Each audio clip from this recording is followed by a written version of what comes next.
உங்கள் நாட்கள் புதிதாகும் என்னும் இந்த நிகழ்ச்சிக்கு தேவனாகிய கர்த்தருடைய நாமத்தினாலே உங்கள் அனைவரையும் நாங்கள் வாழ்த்தி வரவேற்கிறோம். இந்த நிகழ்ச்சியில் நீங்கள் கலந்து கொண்டது நல்லது என்று சொல்லத்தக்கதாய் ஆண்டவர் உங்களோட வாழ்க்கையில் ஒரு நன்மையான காரியத்தை இன்றைய நாளில் செய்வார்.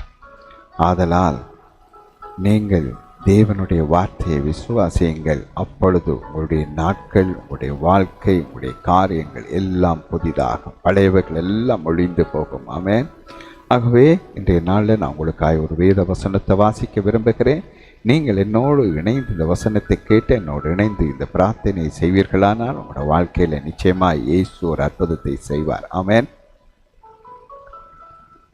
சங்கீதம் 36வது அதிகாரம் 8வது வசனம். உமது ஆலயத்திலுள்ள சம்பூரணத்தினால் திருப்தி அடைவார்கள். உமது பேரின்ப நதியினால் அவர்கள் தாகத்தை தீர்க்கிறீர் என்று இந்த வசனம் சொல்லுகிறது. ஆண்டவர் எப்படிப்பட்டவர் என்று இந்த வசனம் வெளிப்படுத்துகிறது. அவருடைய ஆலயத்தில் உள்ள சம்பூரணத்தினால திருப்தியாக்குற தேவன். இன்றைய நாளில் அநேகருடைய வாழ்க்கையில் சம்பூரணம் இல்லை, திருப்தி இல்லை.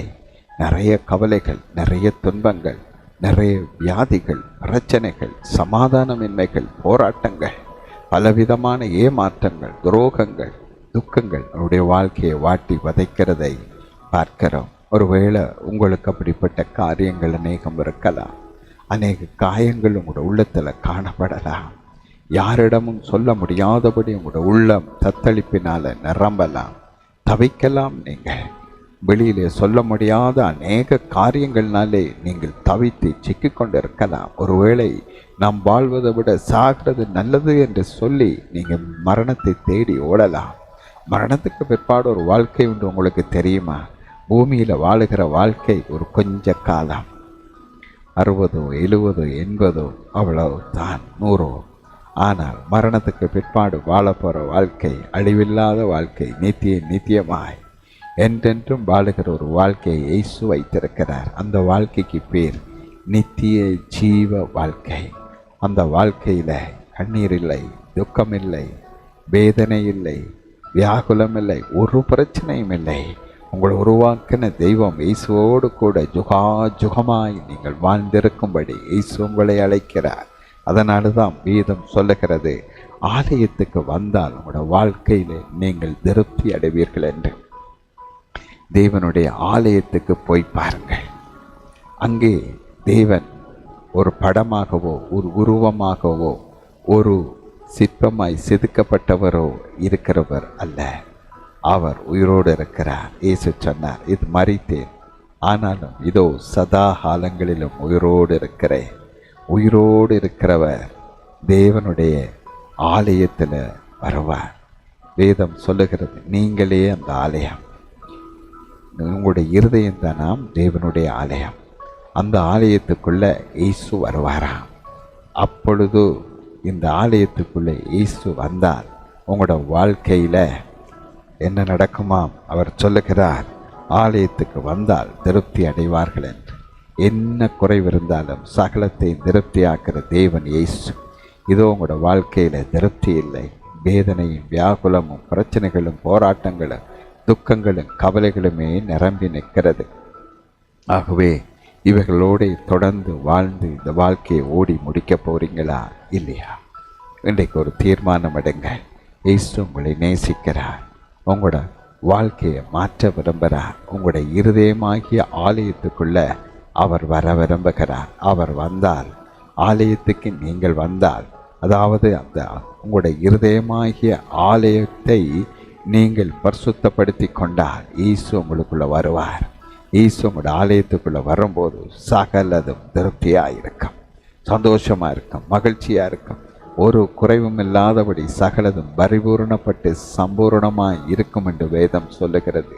மனிதனுடைய இருதயம்தான் தேவன் தங்கும் ஆலை. ஒரு பில்டிங்குக்குள்ள இருக்கிறவர் அல்ல ஆண்டவர். ஆண்டவர் அங்கே இல்லை. ஆண்டவர் மனிதனுடைய இருதயத்துக்குள்ள வாழ விரும்புகிறார். கல்லினால் கட்டப்பட்ட ஒரு 4 சுவருக்கு நடுவிலே அவர் அங்கே ஒரு உருவமாய் நிற்க விரும்பவில்லை. அவர் உயிரோடு இருக்கிறார். அவர் மரித்தார், உயிர்த்தார், இன்றும் ஜீவிக்கிறார்.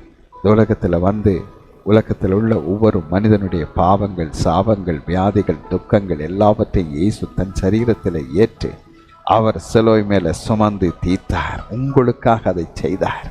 அவர் பாவம் செய்யவில்லை. அவர் வாயில் வஞ்சனை காணப்படவில்லை. அவர் பாவம் அறியாதவர், பாவம் செய்யாத பரிசுத்த தேவன். அவர் உங்களுக்காய், என்னுடைய பாவத்துக்காய், நம்முடைய பாவங்களுக்காய் சர்வ லோகத்தின் பாவத்தை நிவர்த்தி செய்கிற கர்வாதார பலியாய் இந்த உலகத்திலே இயேசு அவதரித்தார்.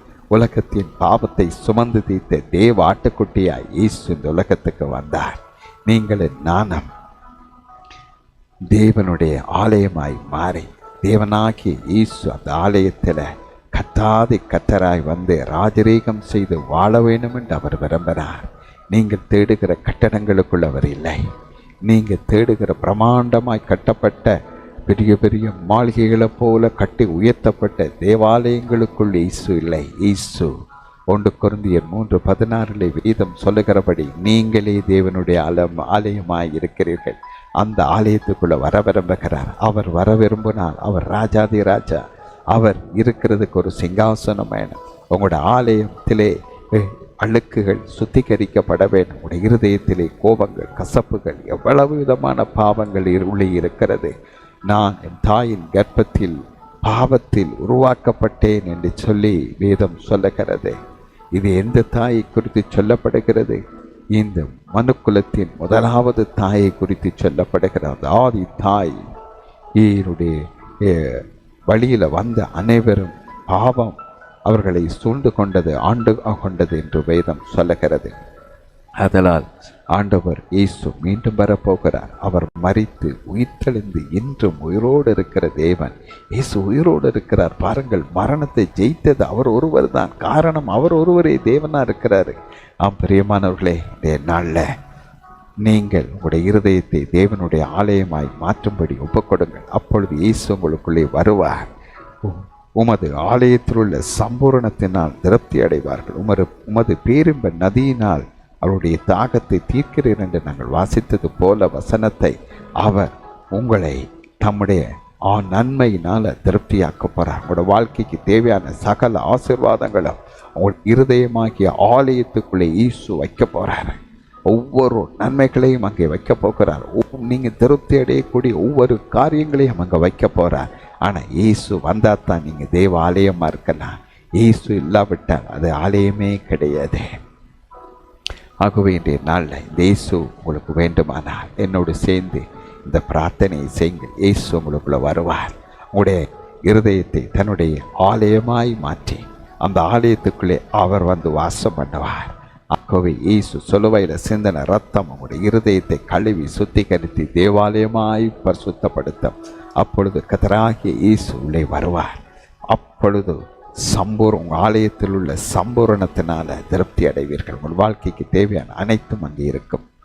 பிதாவே, உம்முடைய குமாரன் இயேசுவை என் உள்ளத்திலே நான் இப்பொழுது சொந்த தெய்வமாய் ஏற்றுக்கொள்கிறேன். இயேசுவை எனக்குள்ளே வாரும். நான் ஒரு பாவி. என் பாவங்களை மன்னியும். என் இருதயத்தை உம்முடைய ஆலயமாய் சுத்திகரித்து உம்முடைய இரத்தத்தினால பரிசுத்தமாக்கி ஆண்டவரே, என் இருதயத்தை உம்முடைய ஆலயமாய் மாற்றி நீர் அந்த ஆலயத்தில் தேவாதி தேவனாய் வீற்றிருங்க கர்த்தாவே. எனக்கு நித்திய ஜீவனை தாங்க ஆண்டவரே. என் வாழ்க்கையை ஆண்டவரே இந்த ஆலயத்துக்குள்ளே என் வாழ்க்கைக்கு தேவையான சகல சம்பூர்ணமான ஆசீர்வாதங்களை வைத்து என்னை திருப்தியாக்கும் ஆண்டவரே. எனக்கு நித்திய ஜீவனோடு நாம் வாழ்ந்து முடிக்க உதவி செய்யுங்க. இயேசுவின் நாமத்தில் ஜெபிக்கிறோம் பிதாவே, ஆமேன் என்று சொல்லுங்கள். அப்படியே ஆண்டவராகிய இயேசு கிறிஸ்து உங்களுடைய ஆலயத்தை உருவாக்கி அதற்குள்ளே அவர் ராஜாவாய் வந்துவிட்டார். இனி சம்பூரணத்தினாலே திருப்தி அடைவீர்கள். ஆமேன். ஆகவே நீங்கள் இயேசுவுக்கு நன்றி சொல்லுங்கள். அவர்